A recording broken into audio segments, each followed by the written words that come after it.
अभी भी गांव का बहुत सारे लोग पीते हैं पानी। हाँ। ডিনামাইট ফাটানো হয়, ডিনামাইট। এটি একটি অপরূপ প্রাকৃতিক সৌন্দর্যে ভরা অঞ্চল। চারিপাশে পাহাড়ের কোলে ঘেঁষে অবস্থিত এই গ্রামগুলি দৃষ্টিনন্দন হলেও জলের তীব্র সংকট এখানকার জীবনযাত্রাকে চ্যালেঞ্জিং করে তুলেছে। শুধুমাত্র চাষবাসের ক্ষেত্রে নয়, দৈনন্দিন জীবনযাত্রা, পানীয় জলের জন্য প্রচুর সংঘর্ষ করতে হয় এখানকার মানুষকে।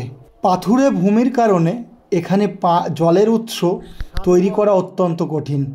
পাতকুয়া বা কূপ খননের জন্য ডিনামাইট ব্যবহার করে শক্ত পাথর ভেঙে গর্ত তৈরি করতে হয়, যা পরে পাতকুয়ার আকার দেওয়া হয়। গঙ্গাখেড় তালুকায় শুষ্ক আবহাওয়া এবং পাহাড়ি ভূপ্রকৃতি জলের সংকটকে আরও প্রকট করে তোলে। এখানকার কৃষকরা প্রধানত কার্পাস তুলো, সয়াবিন, মাসকলাই, আখ এবং আরও অন্যান্য ফসল চাষ করেন। পাতকুয়ার জলের উপরে নির্ভর করে এখানে চাষাবাদ। নমস্কার, কেমন আছেন সবাই? আশা রাখছি সবাই খুব ভালো আছেন, সুস্থ আছেন।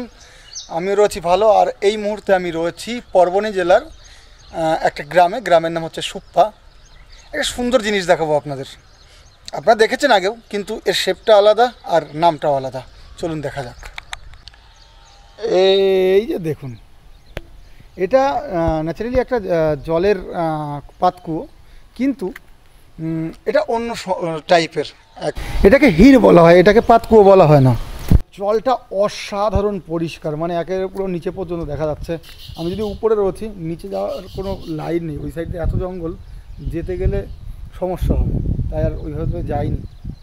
জঙ্গল, বৃষ্টি হচ্ছে, স্লিপ রয়েছে। আমি প্রথমবার এসেছি সেই কারণে।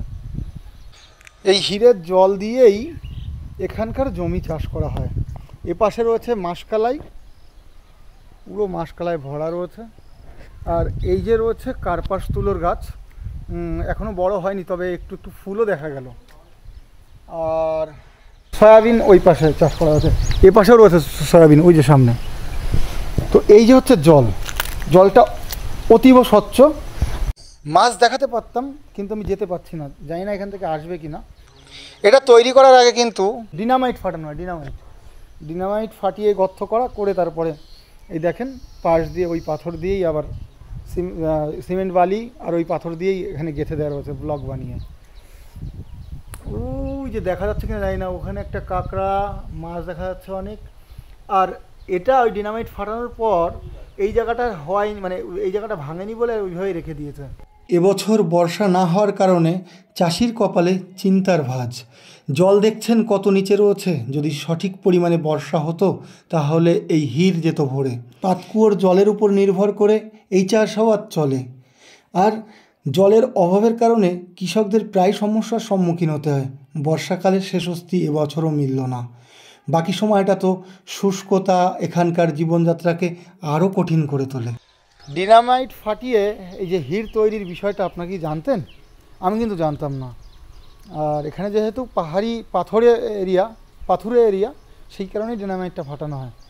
আর এটা দিয়ে এই আশেপাশের যত জমি জমা আছে সব চাষবাস করা হয়। এটা কিন্তু খুব সুন্দর জিনিস। আর সেটা যোগান দেয় বেশিরভাগ এই হিরে একটা বড় মোটা পাইপ রাখা আছে। এই পাইপের মাধ্যমে উপরে মোটর বসিয়ে জল উপরে নেওয়া হয় এবং আশেপাশের যে চাষের আবাদের জমিগুলো রয়েছে তাতে সাপ্লাই করা হয়। বর্ষার সময় এখনও শেষ হয়নি, এখনও সময় আছে। এখানকার মানুষ বলছে এবং আশা করছে বর্ষা হবে, আর বর্ষা হলেই হির ভরে উঠবে, মানুষের মনের ভেতরে আনন্দ উৎফুল্লিত হবে। এই আশা আমিও রাখছি, ভগবানের কাছে কামনা করি হোক বর্ষা।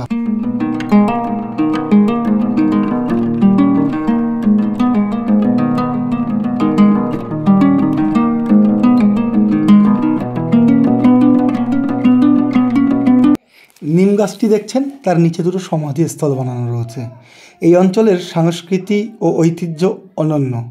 এখানে কেউ মারা গেলে তাদের দেহ অন্যত্র দাহ করা হয়, কিন্তু নিজস্ব জমিতে স্মৃতিস্তম্ভ বা সমাধি তৈরি করার রীতি প্রচলিত।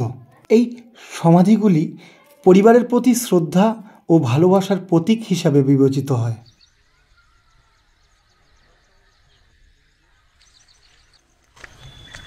এটা একটা পাতকুয়ো, একে যেন এখানকার ভাষায় কী বলে আমার জানা নেই।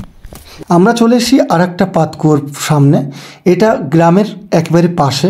এটা পানীয় জল হিসাবে জামা কাপড় কাচা, বাসন মাজার কাজে ব্যবহৃত হয়। সরকার ও স্থানীয় প্রশাসন জল সংরক্ষণের জন্য বিভিন্ন উদ্যোগ নিয়েছে, যেমন জলাধার নির্মাণ ও বৃষ্টির জল সংগ্রহের প্রকল্প। তবে পাথুরে ভূমির কারণে এই প্রকল্পগুলোর সাফল্য সীমিত। নাম क्या बोलते हैं इसका? कुआं बोलते हैं। अच्छा अच्छा, ये पानी पीते हो या मैंने कप? এটা দিয়ে এই জলই খায় এখনো, मतलब अभी भी गांव का बहुत सारे लोग पीते हैं पानी। हाँ जी, हाँ पीते हैं। अच्छा थैंक यू। তাহলে এটা দিয়ে জল খায় এখনো, জল নিয়ে যায়। এখানে একটা মানে রশি রয়েছে, কি বলে দড়ি রয়েছে, এই জল নিয়ে যাচ্ছে, এই জল দিয়েই খাবে আর কি। জিজ্ঞাসা করলাম, সামনে থেকে ফটোটা নিলাম না, নিলে কি ভাববে সেই কারণে। গঙ্গাখের তালুকার মানুষের জীবনযুদ্ধ ও প্রকৃতির সঙ্গে তাদের সহাবস্থান একটি শিক্ষণীয় ও বাস্তব গল্প। তাদের অধ্যবসায় এবং প্রকৃতির প্রতি শ্রদ্ধা আমাদের জল সংরক্ষণ ও টেকসই সহ জীবনযাত্রার গুরুত্ব মনে করিয়ে দেয়। আজ এখান থেকে বিদায় নিচ্ছি। আপনার সঙ্গে থাকুন আর এই ধরনের গল্প আপনাদের সামনে তুলে ধরার জন্য একটু সাহায্য করুন। লাইক, কমেন্ট, শেয়ার এবং কেমন লাগলো ভিডিওটা জানাতে ভুলবেন না। নমস্কার।